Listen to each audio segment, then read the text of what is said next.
నమస్తే bachelor brothers. నిన్న road మీద పోతుంటే ఈ పీతలు కనపడి నాకు పీతలు అంటే భలే ఇష్టం. అందుకని ఈ పీతలు తీసుకున్నా. పీతలతో అదిరిపోయే పకోడా చేస్తా. ఎటు చేస్తానో చూద్దాం రండి. ఫస్ట్ అయితే ఈ పీతలు శుద్ధంగా క్లీన్ చేసుకుందాం.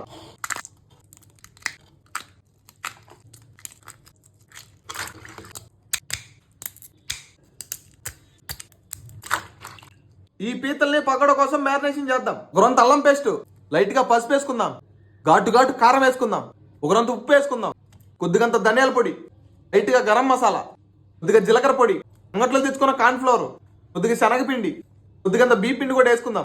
ఫైనల్ గా నెమ్మదప్ప పిండుకొని శుద్ధంగా కలుపుకొని పక్కన పెట్టుకుందాం. ఇప్పుడు ఈ మ్యారినేట్ చేసుకున్న పీతల్ని పొయ్యి మీద బాండిలు పెట్టి నూనెలో అయితే వేయించుకుందాం. 4 చీలికలు మిరకాయలు నూనెలో వేసుకుందాం. ఒక రొంత కరివేపాకు కూడా వేసుకుందాం. నాకెంతో ఇష్టమైన పీతల పకోడా అయితే రెడీ అయిపోయింది. దీన్ని చూస్తా ఉండలేకపోతున్నా. పీతల పకోడా అయితే అదిరిపోయింది.